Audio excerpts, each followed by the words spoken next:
Okay, the last video that I posted was this one. It's the turbo boost map, and next to it is the N75 turbo control map. And what I'm going to do next is I'm going to go and look for, and there we are.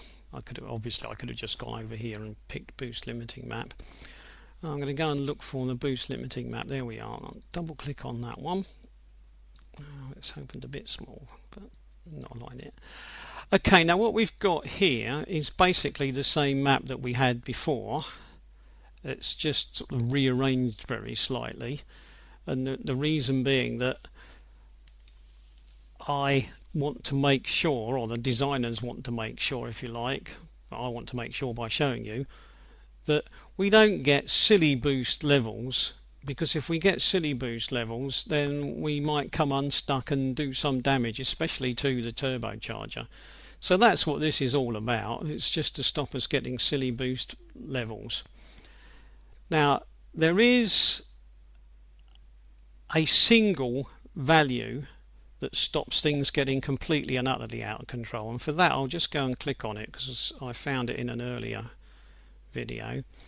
There we are, 2620.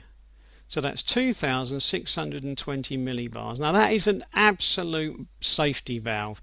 If you hit that, the turbocharger will be switched off by the ECU. So if you hit that number, so you might spike over the values that are on the map that we were talking about just now, and you might get away with it. But if you hit this one, you will drop straight into limp mode and the turbocharger will switch off, because that will be deemed unacceptable by the designers. So that's what that one's for. Right, now if I then jump straight back to our boost limiting map that we were looking at, which has managed to hide itself. There we go, gotcha. Right, there we are. Now what we've got then here is we've got the values that were on the map, and if you think back to seeing the last video, assuming that you watched the last video, we had a maximum of 2350. So there's a maximum of 2350, and we've got over here 2375, 2375, 2375, 2355, and here we've got 2400, 2400. So what we've got is we had a maximum boost on our boost map of 2350.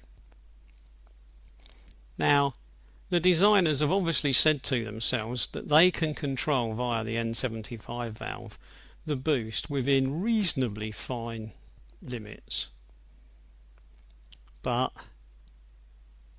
they've picked a value of 2400 as their peak for 2350. But what they've actually done as well is that they've picked peaks all over the place, which is why it's a big map like that and not one result. I mean, if one value would do, we'd only have one value, and we've got one value for the absolute maximum, but here we've got lots of values, and the lots of values are at different revs. So if we go across here, we can say, well, okay, look, there's a maximum of 2 at 1500 revs, and then the maximum becomes 2.35 or 2350 at 1900 revs. And the absolute maximum that this map is prepared to allow at 2250 is 2400 millibars, and that maximum remains. So in other words, not under any circumstances should you be above 2400. Now usually the way these things work in terms of errors is that if you rise above 2400 and then the turbo boost drops back fairly quickly, nothing happens. But if you rise above 2400 and stay above it for a set time, and that time is built into the file, then what happens is the ECU says, no, that's not what we've got built into our design, and you drop into limp mode and the turbocharger stops working. Now anyone who's had this, or anyone who's knowledgeable about these things, knows that it's not a constantly limiting thing. In other words, if you switch the ignition off and then switch it back on, you'll be okay and good to go, and limp mode will be gone. But as soon as you go over this value for a fixed time again, you drop back into limp mode. So that's the way that bit works, and of course that range of values is different as we go across here, and the reason for that is that you've been given a different set for different air pressures.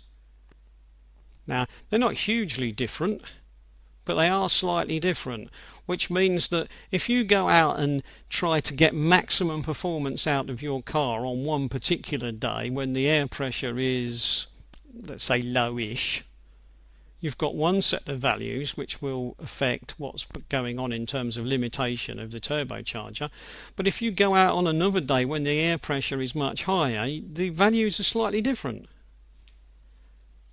So for once, when people say, well, my car seems to drive differently on different days, at least here there is a scientific reason why that might actually be the truth on occasion.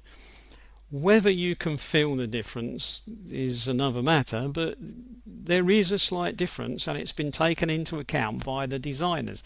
The main reason it's been taken into account we've discussed before. It's this business of if you end up driving up a mountain, because the turbocharger will simply spin out of control and self-destruct. So down here these figures have been changed considerably to try and stop the turbocharger from spinning too fast in thin air and destroying itself.